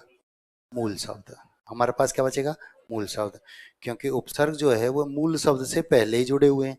अब हमने निकाल दिया उपसर्ग, हमारे पास बचना चाहिए मूल शब्द। अब देखो, पुत्र, ख्यात, रीति, तो ये तो तीन शब्द हैं और ये नहीं है। यहाँ उपसर्ग के अलग करने पर मूल शब्द नष्ट हो गया, तो इसका मतलब ये उपसर्ग रहित पद है, इसमें कोई उपसर्ग नहीं है, ये अपने आप में ही मूल शब्द है। यदि उपसर्ग के अलग करने पर मूल शब्द नष्ट हो जाता है तो फिर वह उपसर्ग का काम नहीं करता, अपने आप में ही मूल शब्द होता है, याद रखना। ये उदाहरण पूछा गया था 12 सितंबर 2004 को, थर्ड ग्रेड अध्यापक का पेपर हुआ पहली बार, वहां ये पूछा गया था। आसान सा ही प्रश्न था। ठीक है। अब इस एक प्रश्न से हम एक निष्कर्ष पर पहुंच रहे हैं, क्या? कि उपसर्ग के अलग करने पर यदि मूल शब्द नष्ट हो जाता है तो फिर वह उपसर्ग का काम नहीं करता है, अपने आप में ही मूल शब्द होता है। ठीक है। आरएस मेंस में आता है ये। कैसे पूछा जाता है कि कु उपसर्ग के योग से बनने वाले 4 उदाहरण लिखिए, और हम धारा प्रवाह में चारों लिखकर आते हैं प्रसन्नचित्त मुद्रा में बाहर, और बाद में पता चला था कुशल लौट कर नहीं आए, वही गड़बड़। ठीक है। तो ये प्रश्न था दूसरा तरीका। कि निम्न में उपसर्ग रहित पद, यानी ऐसा कौन सा पद है जिसमें कोई भी उपसर्ग नहीं है। ठीक है, अब हम एक ही तरीका है, जो उपसर्ग है उसे हटा देना। जरूर नहीं यही उदाहरण है, कोई भी हो सकता है। इसका तरीका एक ही है कि जो उपसर्ग है उसको हटा देना। आप बहुत अच्छे से जानते हैं कि उपसर्ग तो मूल शब्द से पहले जुड़े हुए हैं। अब हमने उपसर्ग निकाल दिया तो हमारे पास मूल शब्द तो बचेगा ही बचेगा, और यदि नहीं बचता है तो वह उपसर्ग रहित पद है। यहाँ उत्तर क्या होगा? कुशल। ठीक है, ये उपसर्ग रहित पद है। ये दूसरा तरीका प्रश्न पूछने का। तीसरा तरीका प्रश्न पूछने का, और खूब पूछा भी जा रहा है, शुरू से ही पूछा जा रहा है, क्या है? ध्यान दो।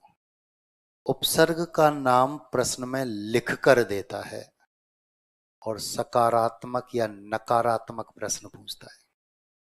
उपसर्ग का नाम लिखेगा प्रश्न में, सकारात्मक या नकारात्मक प्रश्न पूछेगा। कैसे? किस पद में अनु उपसर्ग का प्रयोग हुआ है? किस पद में प्रति उपसर्ग का प्रयोग नहीं हुआ है?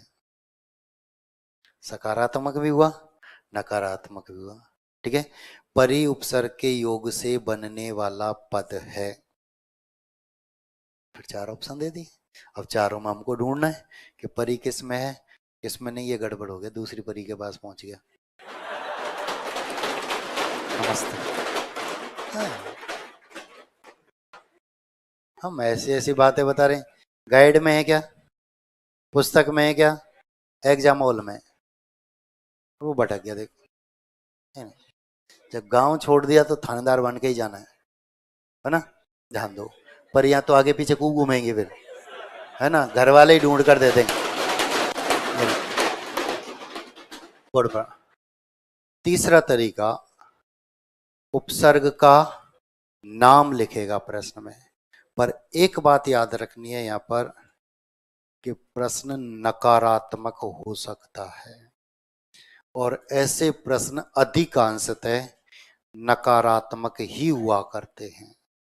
और इसमें हम क्या गलती करते हैं? नहीं को पढ़ते ही नहीं। मैंने आपको बताया दो आंखें, एक आंख प्रश्न पढ़ती है, दूसरी ऑप्शन।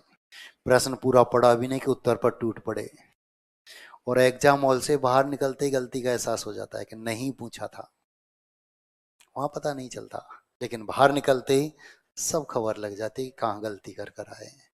ठीक है, जैसे आईपीएल चल रहा है, चल रहा है नहीं? जैसे ही मैच शुरू होता है हम करोड़पति होते हैं, और मैच खत्म होता है तब पति भी नहीं रहते। यही स्थिति हो जाती है ना, रोज करोड़पति बने। अब ये करोड़ मन के ये क्या हो रहा है? सर बैठे थे कल परसों ही, और वो करे कि यार मेरी इतनी रैंक करोड़पति, कल मैं सुबह गाड़ी निकाल के लाऊंगा। मैंने कल के बीच में रात भी है ना? ये से कुशल निकल जाए तो बात करेंगे। रोज करोड़पति बनते हैं वो, रोज रह जाते हैं। तो भाई याद रखना, तो कुछ मत करना है बाकी के बोर्ड पर। तो तीसरा तरीका, उपसर्ग का नाम लिख कर दिया, सकारात्मक और नकारात्मक प्रश्न पूछा। चौथा तरीका जरूरत से ज्यादा प्रचलन में है और हर एग्जाम में पूछा जा रहा है। चौथा तरीका ध्यान देना, प्रश्न पूछा जाता है कि वह पद जिसमें एक से अधिक उपसर्ग का प्रयोग हुआ है, वह पद जिसमें दो उपसर्ग का प्रयोग हुआ है। या तो सीधा सीधा लिख कर दे दे कि वह पद जिसमें दो उपसर्ग का प्रयोग हुआ है, या लिख कर दे कि वह पद जिसमें एक से अधिक उपसर्ग का प्रयोग हुआ है। ठीक है,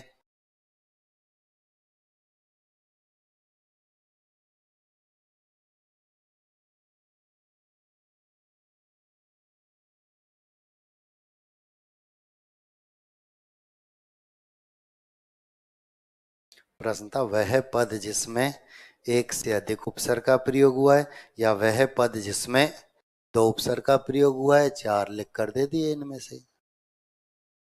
अब हमको पता लगाना है कि साहब कौन सा है जिसमें इतने का प्रयोग हुआ है। आगे समझ में प्रश्न या नहीं है? ठीक है, मेंस में आ जाए यार, इसमें उपसर्ग अलग कीजिए, वहां लिखा होता है उपसर्ग अलग कीजिए, और हम एक ही उपसर्ग अलग कर कराते हैं। प्रसन्न चित्त मुद्रा में बाहर आते हैं, सही कर कराए। अरे आधा ही करके आए, आधा तो छोड़ कर आ गए। ठीक है, तो वह पद जिसमें एक से अधिक या दो उपसर्ग का प्रयोग हुआ है, यह प्रश्न भी नकारात्मक हो सकता है।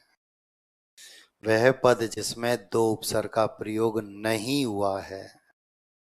अब तीन उदाहरण ऐसे देगा जिनमें दो दो उपसर्ग हैं, एक ऐसा देगा जिसमें एक ही है। तो वह पद जिसमें दो उपसर्ग का प्रयोग नहीं हुआ है, तो जरूरी नहीं ये प्रश्न सकारात्मक ही हो, ये नकारात्मक भी हो सकता है और बहुत पूछा जा रहा है। पांचवा तरीका प्रश्न पूछने का, जैसा कि अकाउंटेंट भर्ती 2011 में पूछा गया था। 2011 में प्रॉपर अकाउंटेंट की भर्ती थी, उसके बाद इसे जूनियर अकाउंटेंट में परिवर्तित कर दिया गया। 2013 से जूनियर अकाउंटेंट के नाम से आती है। ठीक है, तो वहां एक प्रश्न पूछा गया था और प्रश्न था, वह पद जिसमें दो से अधिक उपसर्ग का प्रयोग हुआ है। उदाहरण था,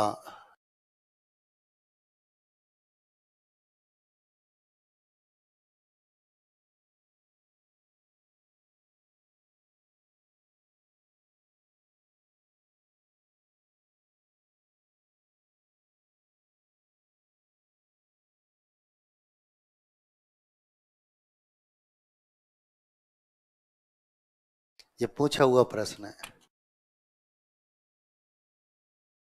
वह पद जिसमें दो से अधिक, ये वाला पंखा एसी बंद करना भैया।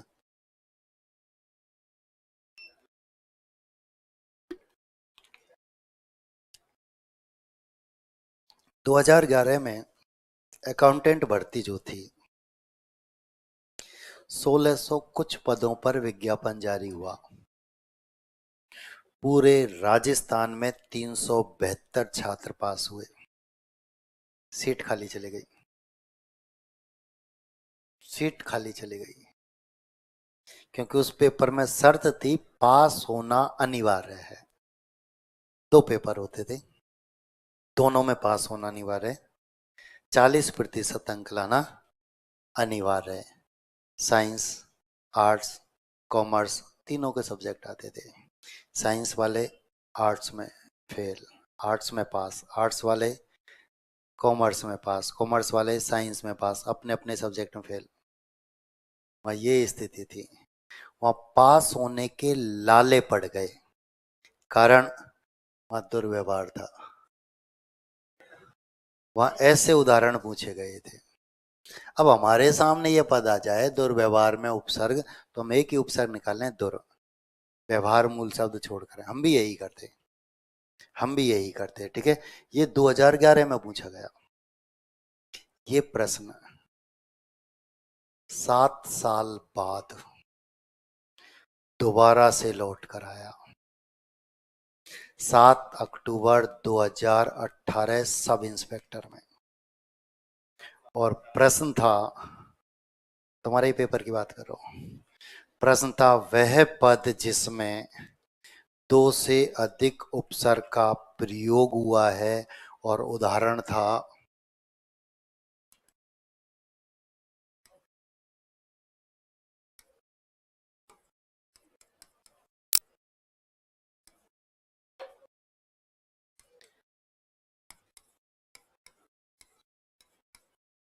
प्रश्न वही था, उदाहरण अलग था।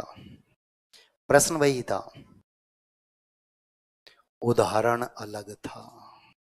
और हमको कैसा लगा, नया प्रश्न पूछा है पहली बार। और मैंने आपको बताया हिंदी में नया कुछ नहीं होता मेरे अलावा, है ना। क्योंकि ये 7 साल पहले हम कंपटीशन में नहीं थे, इसलिए हमको कैसा लगा नया। हमको कैसा लगा, जैसे आज हम कपड़े पहन रहे हैं, फैशन है, ऐसे ही चल रहे हैं। 25 साल पहले भी ऐसे पहने गए थे, हम देखने के लिए नहीं थे। आज बालक को कपड़े दिलाता हूँ, कभी कभी साथ चले जाता हूँ, तो वो वही खरीदता जो हम कॉलेज में पढ़ते थे तब खरीदते थे। क्या ये तो पुराने हो गए, आपको नहीं पता, आजकल यही चल रहे हैं। ले चलता हूँ। अब वो घर लेके जाता है, फिर हम पुराने फोटो दिखाते हैं, देख ये हमने पहन रखे हैं। तो ये क्या है कि 25 साल पहले वो देखने के लिए नहीं था, तो उसके लिए क्या लगा, नया। 7 साल पहले हम कंपटीशन में नहीं थे, हमको कैसा लगा, नया। जबकि प्रश्न बार बार घूमते हैं। अब यही दो उदाहरण हमारे सामने आ जाए, आरएस मेंस में आ जाए, चाहे उपसर्ग अलग कीजिए, तो यहाँ हम दूर करेंगे, व्यवहार मूल शब्द छोड़ेंगे, यहाँ ए अलग करेंगे, व्यवस्था मूल शब्द छोड़ेंगे। हमारे सामने भी आता तो भी हम यही स्थिति करते हैं नहीं। एक फिर गया, देख आधा बार। हम एक बस में बैठे हैं, ठीक है, और सब अपनी अपनी दुनिया में मस्त हैं। कोई मोबाइल में, कोई पढ़ने में, कोई घर की टेंशन कि साहब काम नहीं मिला, बच्चों को शाम को क्या लेकर, सब अपनी अपनी दुनिया में मस्त हैं। ड्राइवर ने अचानक ब्रेक लगाए तो किसी का मोबाइल गिरा, तीसरी सीट के नीचे पहुंचा, किसी की पुस्तक गिरी, किसी का माथा टकराया, और किसी ने तो ड्राइवर को गाली तक दे डाली। ठीक है, अगले दिन हम उसी बस में फिर बैठे थे, उसी जगह आकर फिर ब्रेक लगा। इस बार मोबाइल गिरने वाला था, नहीं गिरने दिया, पुस्तक गिरने वाली थी, नहीं गिरने दी, माथा टकराने वाला था, नहीं टकराने दिया, हाथ आगे किया। अगले दिन हम उसी बस में फिर बैठे थे, उसी जगह आकर ड्राइवर ने फिर ब्रेक लगाई। इस बार कुछ नहीं हुआ, क्योंकि अब हमारे समझ में ये आ चुका था कि यहाँ ब्रेकर है, यहाँ ड्राइवर रोज ब्रेक लगाएगा, हमें ही सतर्क रहना है। ये हमारे समझ में आ चुका।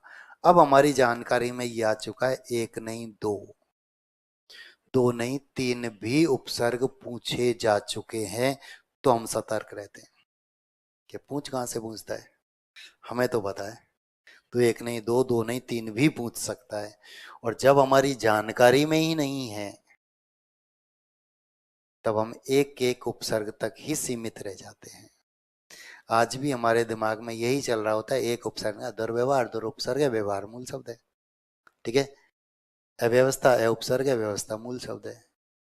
मन में एक प्रश्न और घूम रहा है आपके, सब उपसर्ग जब आपने शुरू किए थे तब ये कहा था कि हिंदी व्याकरण का सबसे सरल बिंदु, अब बताओ ये सरल है क्या, सरल है क्या? ये सरल है यदि ये 22 नाम याद है तो। यदि संस्कृत के 22 उपसर्ग के नाम याद होते हैं तो उपसर्ग जरूरत से ज्यादा सरल होते हैं। कैसे? 22 लिखाने के बाद मैं आपको बताऊंगा, फिर दोबारा से सब कुछ स्थिति स्पष्ट होती हुई चलिए। अभी तो मैं आपको तरीके बता रहा हूं कि प्रश्न कैसे पूछे जाते हैं। तो ये 5वां तरीका है प्रश्न पूछने का। ये प्रश्न भी नकारात्मक हो सकता है कि वह पद जिसमें 3 उपसर्ग का प्रयोग नहीं हुआ है, या वह पद जिसमें 2 से अधिक उपसर्ग का प्रयोग नहीं हुआ है, ठीक है। और फिर 4 ऑप्शन हमारे सामने आ जाएंगे, जिनमें 3 तो ऐसे होंगे, एक ऐसा हो जाएगा। एक वाला, दो वाला, जैसा भी वह दे सकता है तो हमारे सामने रख सकता है। मेंस की बात करें तो मेंस में प्रश्न आता है उपसर्ग और मूल शब्द अलग कीजिए। मूल किसे बोलते हैं? रूढ़ को। रूढ़ किसे बोलते हैं? जड़ को, जिसमें कोई मिलावट नहीं होती, कोई उपसर्ग प्रत्यय नहीं होता। तो मूल शब्द तक पहुंचने के लिए हमें सब उपसर्ग अलग करने पड़ेंगे, ठीक है। ये था 5वां तरीका प्रश्न पूछने का, पूछा जा चुका है, आगे भी संभावना है। अब 2018 के बाद आ गया 24, तो फिर प्रश्न लौट सकता है, फिर यही तरीका हमारे सामने आ सकता है। आ सकता है या नहीं? आ सकता है। छठा तरीका प्रश्न पूछने का, जैसा कि रीट 2015 में पूछा गया था, और प्रश्न था वह पद जिसमें उपसर्ग और प्रत्यय दोनों का प्रयोग हुआ है। उपसर्ग और प्रत्यय दोनों का प्रयोग हुआ है, और उदाहरण था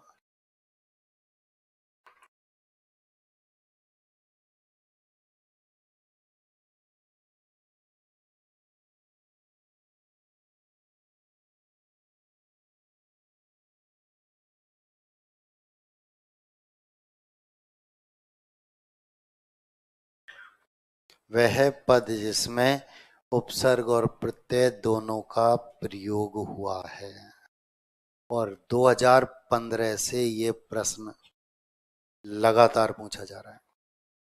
वीडियो के 4 पेपर हुए थे ग्राम विकास अधिकारी के, और चारों में इसी तरह के प्रश्न पूछे गए थे कि वह पद जिसमें उपसर्ग और प्रत्यय दोनों का प्रयोग हुआ है।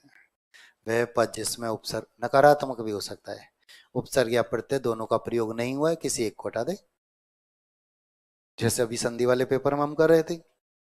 किसी में संधि गायब की, किसी में समास गायब किया और मिलाकर प्रश्न पूछ लिया। तो यहां भी हमसे पूछा जा सकता है, नकारात्मक ऐसे किया जा सकता है। तो वह पद जिसमें उपसर्ग और प्रत्यय दोनों का प्रयोग हुआ है, वह पद जिसमें उपसर्ग और प्रत्यय दोनों का प्रयोग नहीं हुआ है, ऐसे प्रश्न भी जरूरत से ज्यादा एग्जाम हॉल में पहुंच रहे हैं। ठीक है। 7वां तरीका प्रश्न पूछने का जरूरत से ज्यादा प्रचलन में है, ध्यान देना। सब ठीक चल रहा है ना? किस किस के ऊपर से जा रहा है? तो ऊपर वाली मेज पे बैठे, फिर रुक जाए, ध्यान दो। अभी तो तरीके ही बताए जा रहे हैं, अभी तो लिखाऊंगा, है ना, तब ऊपर से जाएगा। ऐसा ये कहां से आ गया, ये तो समझाया ही नहीं था। 7वां तरीका प्रश्न पूछने का, और बहुत प्रचलन में पूछा भी जा रहा है, सब इंस्पेक्टर में भी पूछा जा चुका है। ध्यान देना। उपसर्ग और प्रत्यय तो बहुत पूछ लिए, मूल शब्द बताओ। 7वां तरीका कि उपसर्ग और प्रत्यय बहुत पूछे, मूल शब्द बताओ, यानी किसके पहले और किसके बाद जोड़ रहे हो, ये तो निकाल दो। ठीक है। और मूल शब्द बताओ।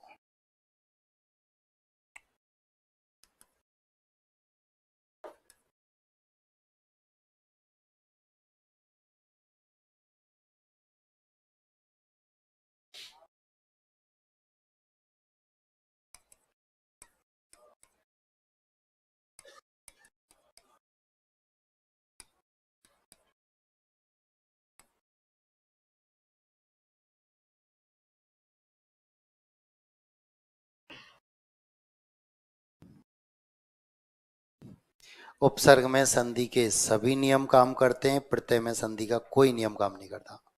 ये मैं आपको बता चुका हूं। बोर्ड पर आओ। उदाहरण लिखा आपने, उपसर्ग क्या है, मूल शब्द क्या है। अब इसमें एक उपसर्ग और जोड़ दो, ए उपसर्ग और जोड़ दो, क्या बनेगा, ए प्रत्याशा। अब इसमें एक प्रत्यय और जोड़ दो, इत, ए प्रत्याशित। तो मूल शब्द तो वही है। तो उपसर्ग में तो संधि के नियम काम करते हैं, ये यण संधि। प्रत्यय में संधि के नियम काम नहीं करते, नहीं तो आ और ई मिलकर ए हो जाता गुण संधि से, आ और मिलकर ए हो जाता गुण संधि से। ये गड़बड़ी करेगा टोपी वाला थानेदार।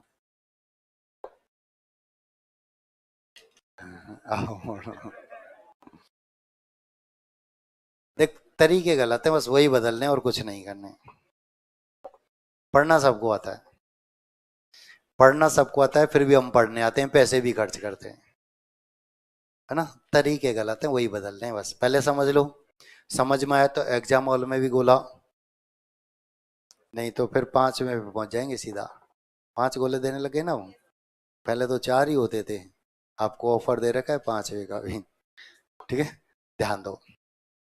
तो मूल शब्द भी यहाँ पर पूछे जाते हैं। यही उदाहरण ऐसे जैसे ये, इसमें पूछे, इसमें पूछे, वही किसी में भी पूछ सकता है, उसकी सिरदर्दी। ठीक है। वह पद कोई भी उदाहरण लिखता है और पूछता है कि इसमें मूल शब्द क्या है, अप्रत्याशित में मूल शब्द क्या है, हमसे प्रश्न पूछा। 4 ऑप्शन हमारे सामने रख दिए। ये 7वां तरीका था प्रश्न पूछने का। 8वां तरीका प्रश्न पूछने का,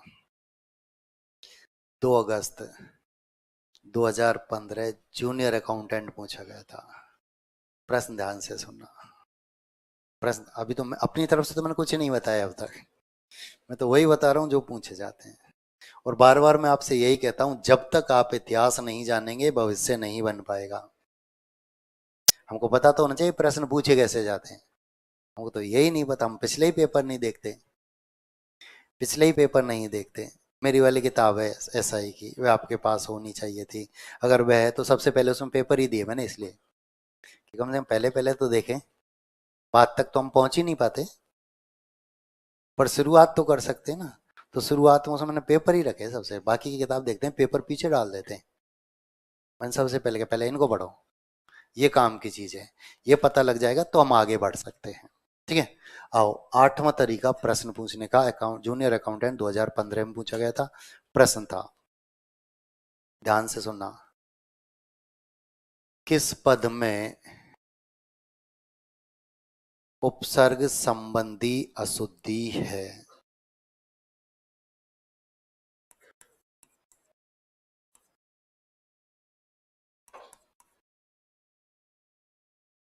वहां 4 ऑप्शन थे या 50% ऑफर चल रहा है, 2 ही है। जरूरत से ज्यादा सरल प्रश्न था, फिर भी गलत करके आए। जरूरत से ज्यादा सा कठिन तो था ही नहीं। उत्तर क्या होगा? अलग अलग आवाज आ रही है।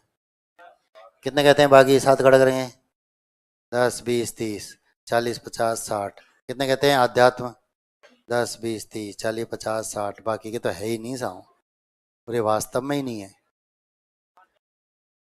ठीक है, और हम 5 वाले में हम सब ऐसे क्या? चलो आओ बोर्ड पर।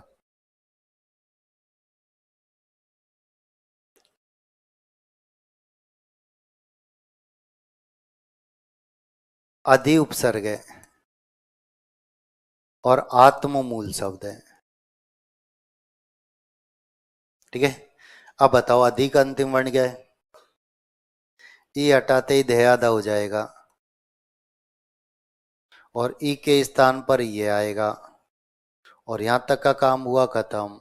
सामने क्या है? आ की मात्रा और जो कुछ बचा। आध्यात्म कोई शब्द ही नहीं होता। अब प्रश्न ध्यान से सुनो, प्रश्न क्या था? वो मोबाइल में व्यस्त हो गए एक बालक। हाँ? छोड़ दे इसको तो देख। मैं सबको सब काम करा दूंगा, छोड़ूंगा कुछ नहीं। मोबाइल नीचे रख, अब बोर्ड पर। अब प्रश्न ध्यान से सुनना है, मैंने कहा प्रश्न ध्यान से सुनना। मैंने 2 बार ये बात कही थी, यहां गलती होती। ध्यान दो। प्रश्न था, वह पद जिसमें उपसर्ग संबंधी अशुद्धि है। अब आगे इसमें तो कोई उपसर्ग ही नहीं है, ये तो मात्रा संबंधी अशुद्धि है। और प्रश्न था उपसर्ग संबंधी अशुद्धि, तो इसी में उपसर्ग है जो अशुद्ध है। आपका सिलेक्शन होता है, और जब आपका सिलेक्शन होता है तो आपके डॉक्यूमेंट्स चेक होते हैं। सबसे पहले 10वीं की अंक तालिका, जिसमें आपकी जन्म तिथि लिखी हुई है, और यही एकमात्र प्रमाण है। ये सिर्फ, अरे आधार कार्ड नहीं होता। ठीक है, आपको जब इंटरव्यू हो तो आधार कार्ड नहीं मांगेगा, वो 10वीं की मार्कशीट मांग दे। ठीक है, इसके अलावा ये अंक तालिका कोई काम नहीं आती, कोई गोलगप्पे भी निकला इसके, याद रखना। ठीक है, तो सबसे पहले 10वीं की अंक तालिका, फिर उसके बाद जो न्यूनतम योग्यता उसने रखी, स्नातक। ठीक है, वह मान। इसके अलावा आप कितनी डिग्री रखते हैं कोई मायने नहीं रखता। आपने MA किया, MSc किया, MCOM किया, नेट सेलेक्ट, PhD LLB क्या क्या किया, कोई फर्क नहीं पड़ता। वह क्या चाहता है? 2 अंक तालिका, 10वीं की और स्नातक। प्रश्न भी यही था, मुझे तो वह पद बता दो जिसमें उपसर्ग की अशुद्धि है। फिर चाहे पूरा पेपर गलत है, मुझे कोई लेना देना नहीं। मुझे तो वह पद ढूंढ कर दो जिसमें उपसर्ग की अशुद्धि है। ठीक है, और वो ये था।